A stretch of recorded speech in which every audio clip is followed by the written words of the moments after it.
La fin du XIXe siècle marque l'âge d'or de l'affiche illustrée. Le développement de l'industrie et du commerce, les nouvelles politiques d'urbanisation et les créations du réseau de métropolitains dans les grandes capitales donnent aux villes de vastes zones affichables.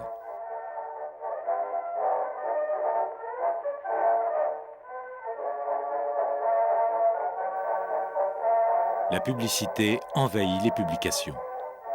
Bien avant la radio et la télévision, c'est l'affiche qui est synonyme de modernité. Pendant la Première Guerre mondiale, les affiches sont surtout un moyen de propagande. Il suffit de substituer les slogans publicitaires par des messages politiques, idéologiques ou économiques. Tous les belligérants sont convaincus de mener une guerre juste. Cette notion est reprise sur les affiches qui n'incitent plus à consommer, mais insistent sur la nécessaire participation et mobilisation de chacun dans un esprit de sacrifice, de patriotisme et générosité.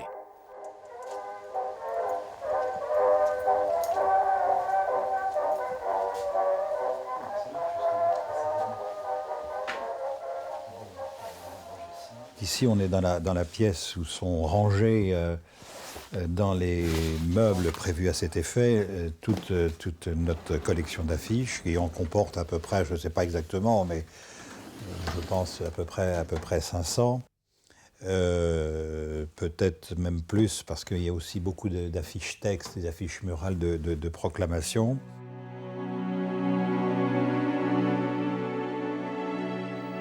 Presque tous les civils de l'arrière travaillent directement ou indirectement pour la guerre, que ce soit pour l'armement ou pour la nourriture des combattants. Tous ont au moins un proche au front.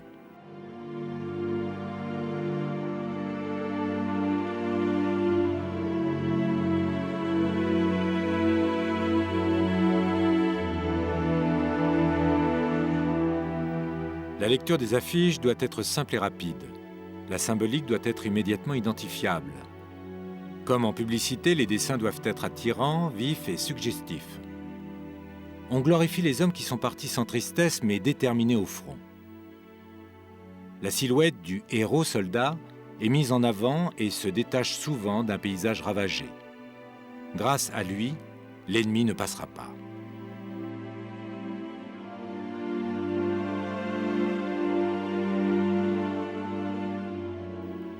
Le milieu de la publicité récupère vite cette culture de guerre. Il fait appel à des références militaires pour vanter les mérites d'un apéritif, d'un biscuit, d'une bicyclette ou encore d'une machine à coudre. La vision que l'on donne de l'ennemi est tout autre.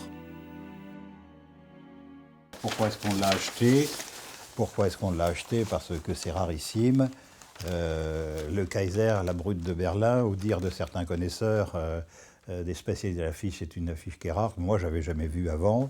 Ça, c'est des affiches de propagande, c'est pas une affiche d'emprunt.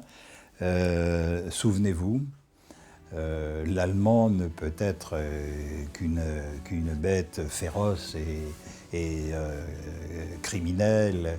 Il a le couteau qui dégouline de sang, et il a incendié et la campagne. Voilà. Alors, documents photographiques, dessins relatifs aux crimes allemands. C'est une exposition dans le style, dans le thème « Souvenez-vous ». On ne peut pas oublier les horreurs. Elle était destinée à entretenir le moral, entre guillemets, des gens de l'arrière, du Parisien, du Bordelais et du Marseillais. L'ennemi est toujours caricaturé. L'Allemand est une brute haïssable, sanguinaire. C'est l'image du Boche ou du Hun qui détruit notre patrimoine, viole nos femmes, rase les campagnes et ne respecte rien.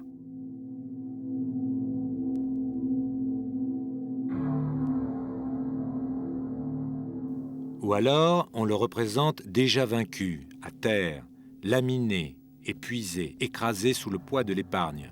Pourtant, on ne le montre jamais blessé à mort, baignant dans son sang.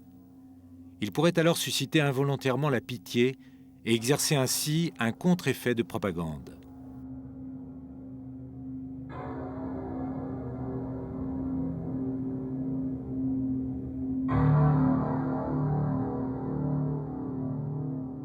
L'aigle, son emblème, perd de sa superbe pour devenir un simple volatile menacé auquel on tord le cou facilement.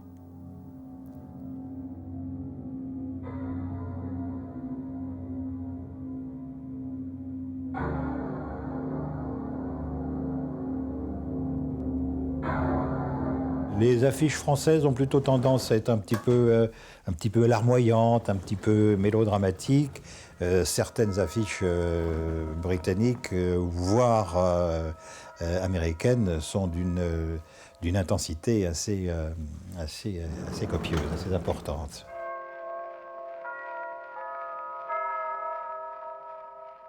Elle est terrible, voilà une affiche britannique. Vous voyez que les anglo-saxons, qu'ils soient britanniques, qu'ils soient américains, quand ils se mettent à être très, très offensifs, ils ne font pas vraiment dans la dentelle. Prisonnier et blessé, notre soldat supplie pour avoir de l'eau. La sœur, entre guillemets, la sœur allemande, le répand sur le sol sous ses yeux, Et alors, quelque chose d'assez extraordinaire et qui est typiquement britannique, qu'on ne retrouve pas du tout dans les textes des affiches françaises, il n'y a aucune femme en Grande-Bretagne qui ferait ainsi, et il n'y a aucune femme en Grande-Bretagne qui oubliera cela.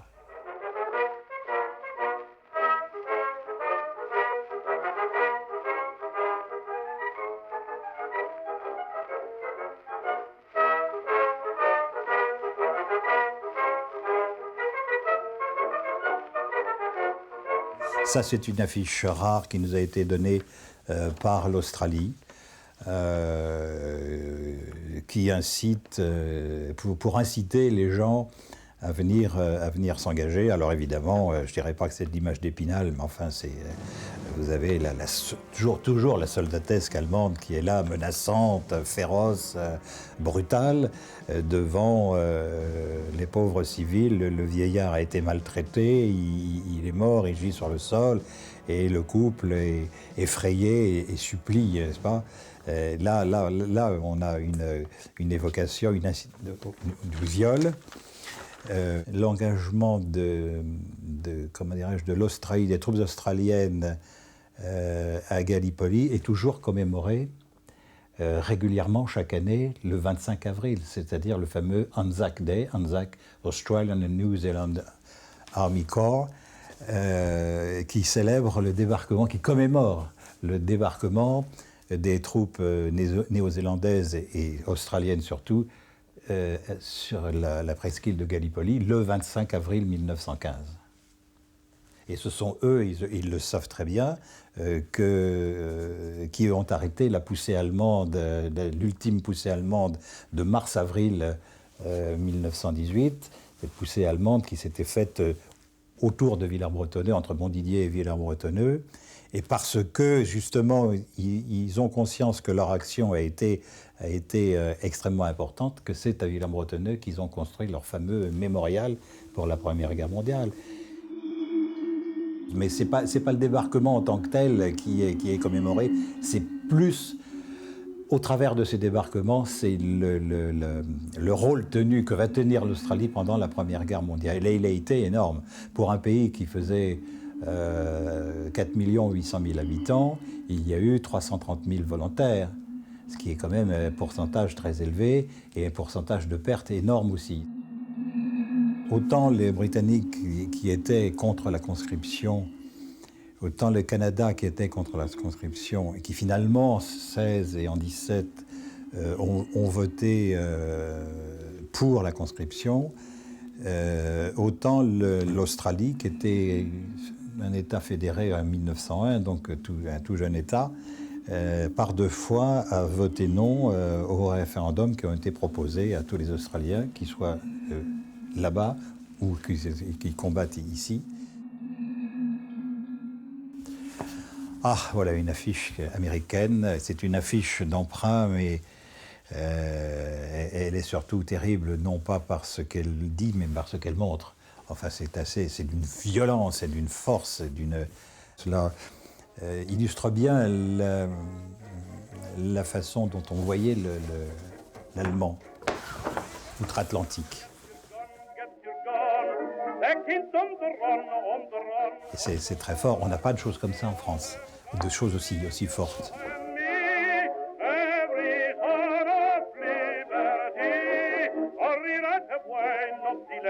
Celle-ci est assez extraordinaire aussi parce que elle est typiquement américaine, hein, cette liberté de Bartholdi qui se trouve à l'entrée du port de New York. Là, elle n'est pas commode du tout. Acheter un bon pour la liberté, elle est plus qu'incitative, elle est presque menaçante.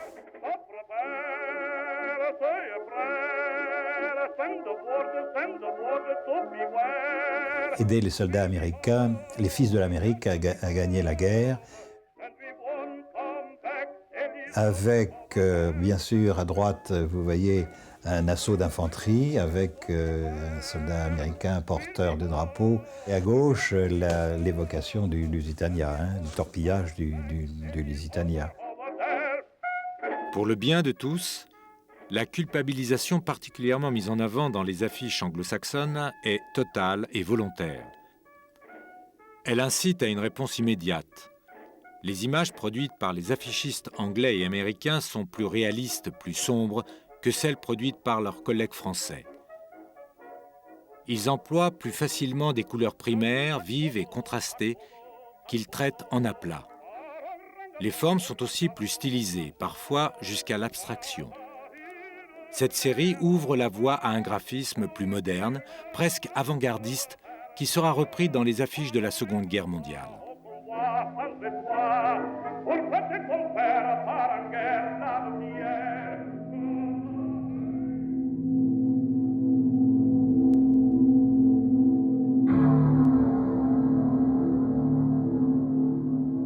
Avec le cataclysme du conflit, ce sont toutes les ressources des sociétés belligérantes qui sont mises au service de la guerre.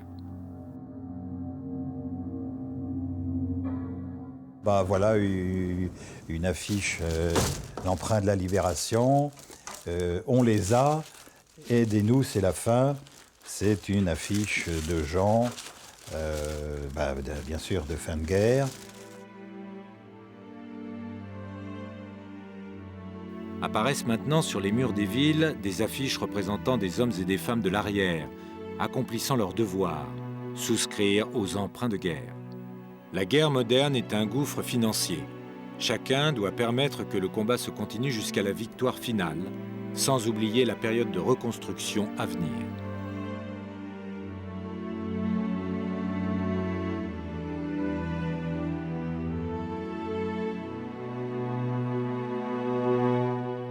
Des affiches d'emprunt également concernant les troupes algériennes. Voilà.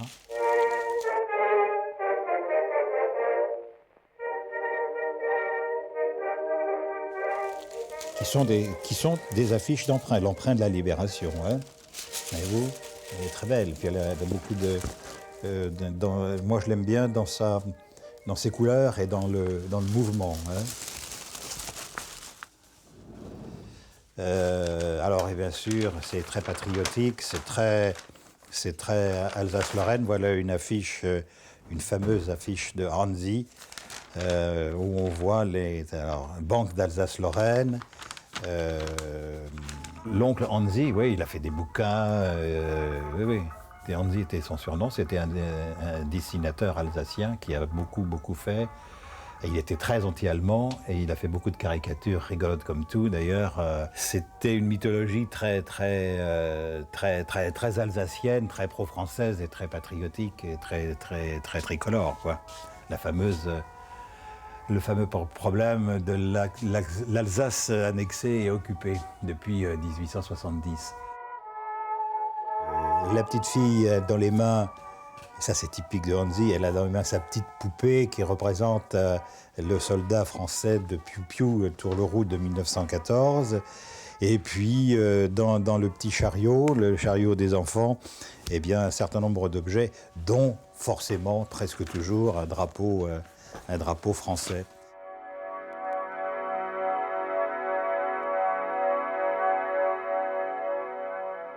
et une autre affiche qui évoque le Crédit du Nord. Voilà, souscrivez à l'emprunt pour la renaissance de notre pays.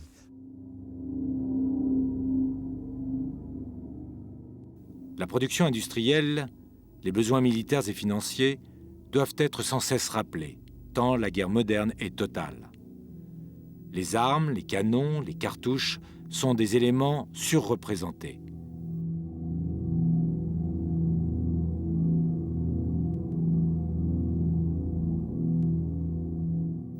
Les armes nouvelles, comme le tank, n'apparaissent que sur les affiches de la fin de guerre. C'est plus le dessin que le discours lui-même, puisque en fait c'est une affiche allemande, une affiche d'emprunt, Kriegsanleihe. C'est une affiche en reproduction très, très, très fidèle de ce qu'était le tank britannique. Ils ne croyaient pas au tank et à la fabrication, mais ils utilisaient les prises de guerre. Ils récupéraient quand même les tanks britanniques et ils s'empressaient de les peindre à leur couleur et puis de la croix de fer, etc. Jusqu'au jour où, au petit matin, ils ont vu arriver 400 tanks de la bataille de Cambrai. Alors là, ils ont compris qu'ils avaient fait une erreur.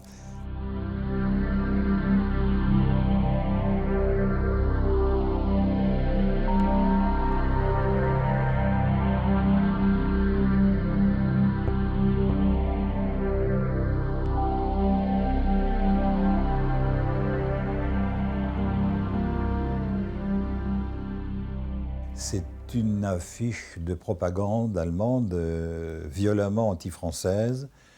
Le français cherche à récupérer une partie de la Rhénanie. Il me semble avoir lu quelque part que c'était la cathédrale de Strasbourg. Strasbourg était occupée par l'Allemagne, faisait partie de l'Allemagne évidemment, et c'est une affiche qui est assez hideuse, mais qui caractérise la volonté française de vouloir s'emparer, entre guillemets, de l'Alsace. C'est bien ces caractéristiques, c'est contre l'occupation française de la Ruhr.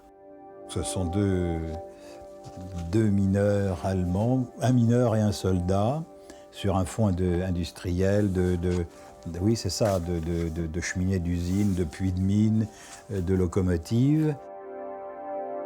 Et puis les soldats, les bidas français qui veulent s'emparer de tout ce que ça représente au point de vue ressources économiques.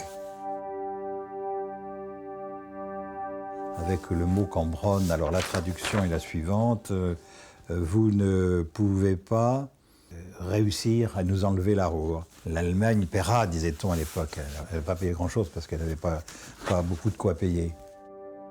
Alors ça, ce sont des affiches allemandes également sur les nouvelles frontières qui doit dater d'après le traité de Versailles, quand on a procédé à un remaniement, à un découpage de nouvelles frontières, de frontières entre l'Allemagne et la Pologne.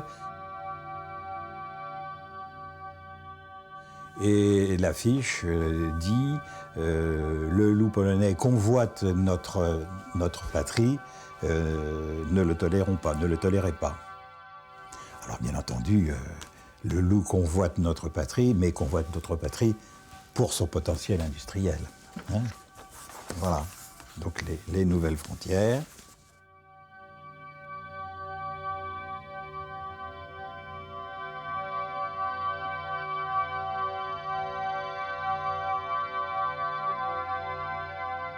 Ne vous laissez pas avoir, restez auprès de l'Allemagne. Il s'agit de civils allemands s'adressant à un civil polonais.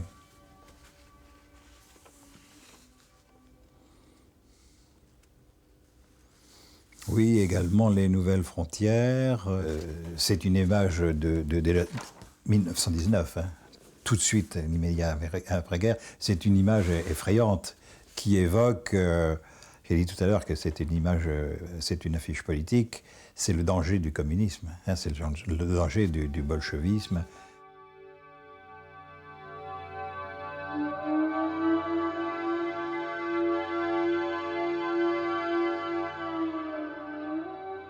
La patrie est en danger, dit l'affiche. De gros moyens financiers sont indispensables pour la défense de l'Est. Et dès tout de suite, la vigilance est urgente.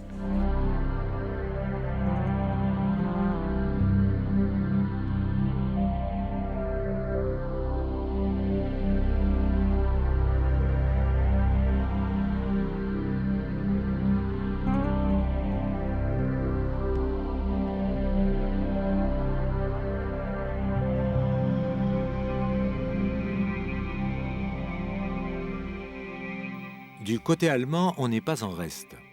Les affichistes produisent des images d'une qualité largement égale à celle de leurs adversaires en cherchant des impacts visuels saisissants. Il faut noter que l'Allemagne est à cette époque le pays à la pointe de la création publicitaire. Ah, cette affiche-là, elle est intéressante à plus d'un titre. Il y a un discours politique. Et puis, il y a aussi le côté esthétique du document. C'est très agressif. Et c'est très agressif et volontaire de toutes les armes, préservez Berlin, entrez, c'est-à-dire engagez-vous dans la brigade Reinhardt, qui était une unité paramilitaire fort connue. Le guerrier dans une position de guerrier antique avec l'arme, l'épée et le fameux casque et le bouclier avec air de Reinhardt. C'est très proche du style qu'utiliseront très rapidement d'ailleurs les nazis. Le traité de Versailles avait contraint le gouvernement allemand, enfin la République de Weimar, le gouvernement allemand à n'avoir qu'une armée à faible effectif, je crois que c'est des 100 000 hommes, ce qui a donc incité des constitutions, avec les recrutements que ça impliquait, de troupes semi-officielles, les fameuses brigades de volontaires, dont la Reinhardt.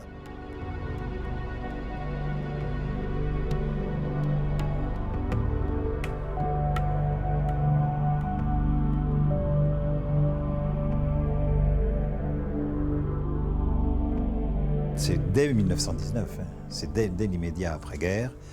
Et c'est dans ces unités très embrigadées, très militarisées, que Hitler, par la suite, a recruté ces fameuses sections d'assaut.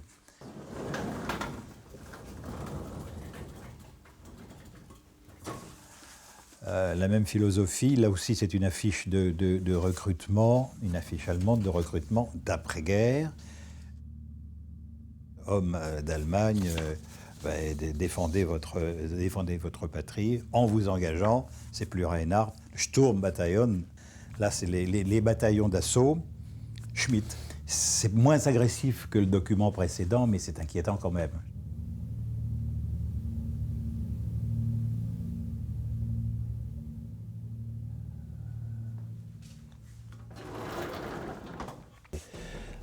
Voilà, affiche allemande.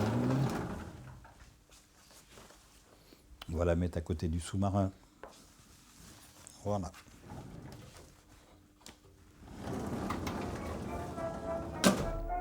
Si certaines de ces affiches peuvent paraître aujourd'hui outrancières ou désuètes, elles restent néanmoins un des reflets les plus fidèles de cette époque.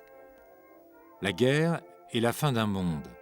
Elle signe aussi la fin d'une certaine approche simpliste et terre-à-terre de l'affiche et du graphisme.